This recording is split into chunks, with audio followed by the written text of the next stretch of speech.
Assalamualaikum warahmatullahi wabarakatuh. Selamat pagi anak-anak. Baiklah, pada pagi hari ini kita akan memulai pembelajaran mengenai sujud di luar salat. Nah, baiklah, sebelum memulai pembelajaran kita akan berdoa terlebih dahulu. Bismillahirrahmanirrahim. Raditu billahi rabbah wa bil islami dinah wa bil muhammadi nabiyyah wa rasulah. Rabbi zidni ilma warzuqni fahma. Amin. Baiklah, yang kita pelajari pada hari ini yaitu sujud syukur dan juga sujud tilawah. Mari kita perhatikan sama-sama slide yang Bapak bagikan berikut ini. Pada slide ini ada dua jenis sujud di luar sholat yang akan kita bahas, yaitu yang pertama sujud syukur dan yang kedua yaitu sujud tilawah. Nah, di sini dari anak-anak ada yang tahu apa itu sujud syukur dan juga sujud tilawah? Ya, kalau belum tahu, mari kita bahas sama-sama. Kita lanjut ke slide selanjutnya, yaitu sujud syukur adalah sujud yang dilakukan ketika kita mendapatkan kabar gembira atau mendapatkan sesuatu yang bahagia. Nah, kita itu harus sujud syukur. Kapan kita harus sujud syukur dan bagaimana cara sujud syukur? Mari kita lihat di video berikut ini. Assalamualaikum warahmatullahi wabarakatuh. Sering kita mendapat nikmat atau terhindar dari sebuah musibah. Salah satu cara seorang hamba untuk mengapresiasi pemberian Allah adalah dengan melakukan sujud syukur. Belakangan sering kita lihat semisal pemain bola, artis-artis di acara TV, dan banyak yang lainnya melakukan sujud syukur. Sayangnya, cara pelaksanaannya kurang tepat. Mulai dari tidak mengarah kiblat, tidak menutup aurat, berwudu atau tidak. Sementara sujud syukur itu merupakan salah satu ibadah yang telah ditetapkan syarat dan tata cara pelaksanaannya. Karena pergerakan sujud syukur ini sama seperti salah satu gerakan dalam sholat, maka syarat-syaratnya pun sama seperti kita ingin sholat. Di antaranya harus menutup aurat, wajib menghadap kiblat, bersuci terlebih dahulu, baik wudu ataupun tayamum. Adapun tata cara pelaksanaannya tetap harus dimulai dengan takbiratul ihram dan dibarengi dengan niat. Setelah itu barulah kita melakukan sujud syukur. Dan di dalam sujud syukur itu terserah apa yang mau kita ungkapkan sebagai rasa syukur kepada Allah Subhanahu wa taala, ungkapkanlah. Namun yang perlu diperhatikan, kalau mengungkapkannya dalam bukan bahasa Arab, cukup diutarakan dalam hati saja. Setelah itu duduk seperti tasyahud akhir lalu salam. Jadi bukan semerta-merta sujud tanpa persiapan terlebih dahulu. Inilah salah satu bukti kenapa penting bagi kita untuk menuntut ilmu agar ibadah kita sesuai dengan syariat yang telah ditetapkan oleh Allah Subhanahu wa taala. Semoga ilmu yang disampaikan bermanfaat bagi kita semua. Assalamualaikum warahmatullahi wabarakatuh.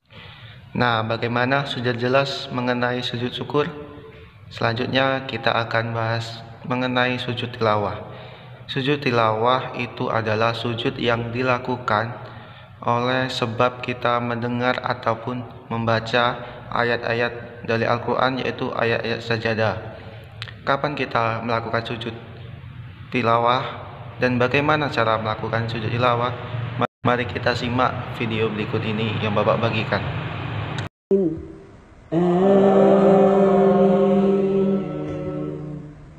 Wa amma man utiya kitabahu wara'a dhahrihi fasawfa yad'u thubura wa yasla sa'ira innahu kana fi ahlihi masrura innahu dhanna an lan yahur bala inna rabbahu kana bihi basira fala uqsimu bisyafaq والليل وما وسق والقمر إذا اتسق لتركبن طبقا عن طبق فما لهم لا يؤمنون وإذا قرئ عليهم القرآن لا يسجدون الله أكبر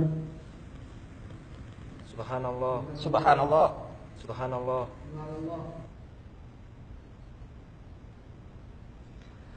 Alhamdulillah wassalatu wassalamu ala Rasulillah. Pemirsa yang berbahagia, kejadian yang Anda saksikan salah satu di antara contoh ketika ada makmum yang tidak paham tentang masalah sujud tilawah.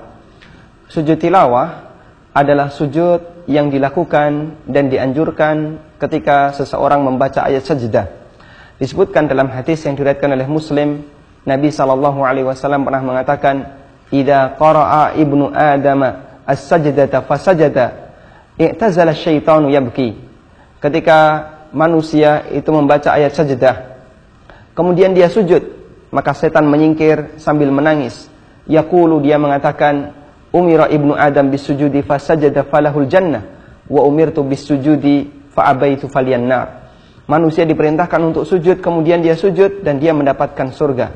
Sementara saya pernah diperintahkan untuk sujud dan saya tidak mau untuk bersujud, maka saya mendapatkan neraka. Dan tentang tata cara sujud tilawah, tata caranya sama persis sebagaimana sujud dalam sholat. Mengenai bacaannya juga sama seperti sujud dalam sholat. Kita membaca Subhana Rabbiyal A'la, kemudian bisa juga kita tambahkan Allahumma laka sajadtu wa bika amantu wa laka aslamtu, sajada wajhi lilladzi khalaqahu wa sawwarahu wa syaqqa sam'ahu wa basarahu bihaulihi wa quwwatihi fatabarakallahu ahsanul khaliqin. Kemudian ketika terjadi perbedaan seperti ini, ada makmum yang dia tidak tahu kalau itu adalah sujud tilawah, dan ada makmum yang ruku', ada makmum yang mengucapkan subhanallah mengingatkan seolah-olah itu lupa padahal aslinya bukan lupa. Maka apa yang harus dilakukan? Kaidahnya adalah semua makmum harus mengikuti gerakan imam. Sehingga dalam posisi seperti ini, makmum harus ikut gerakan imam meskipun dia tidak tahu kalau itu sujud tilawah. Meskipun dia merasa bahasanya itu adalah gerakan yang lupa padahal aslinya bukan lupa. Makmum ikut sujud bersama imam. Dan apakah ada keharusan bagi imam untuk mengumumkan sebelum sholat bahwasanya nanti akan ada sujud tilawah ketika sholat? Jawabannya tidak harus. Nabi SAW pernah melakukan sujud tilawah, dan Nabi SAW tidak mengumumkan kepada para sahabat sebelum sholat. Seperti itu pula yang terjadi di Masjidil Haram, Masjid Nabawi. Imam melakukan sujud tilawah ketika terutama pada saat sholat subuh di hari Jumat karena mereka membaca ayat sajdah.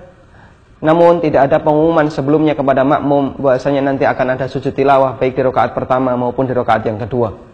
Meskipun jika di sana dirasa penting bahasanya imam diharapkan untuk mengumumkan terlebih dahulu karena pertimbangan makmum yang masih awam atau makmum yang tidak tahu, atau dalam rangka untuk menghindari perselisihan di tengah para jamaah, maka insya Allah imam bisa memberikan pengumuman terlebih dahulu sebelum sholat, dan nanti mereka bisa melakukan sujud tilawah sesuai dengan yang disampaikan oleh imam. Selanjutnya bagi para makmum bisa mengikuti sujud tilawah bersama imam. Demikian, semoga bermanfaat. Wassalamualaikum warahmatullahi wabarakatuh. Bagaimana anak-anak? Bapak rasa semuanya sudah paham. Baiklah, mungkin sampai di sini pembelajaran kita pada hari ini. Semoga anak-anak dapat mempraktekkan bagaimana cara sujud syukur dan juga sujud tilawah ketika dalam keadaan tersebut. Baiklah, lebih dan kurang Bapak mohon maaf, kepada Allah Bapak mohon ampun. Wallahul muwaffiq ila aqwamit thoriq. Wassalamualaikum warahmatullahi wabarakatuh.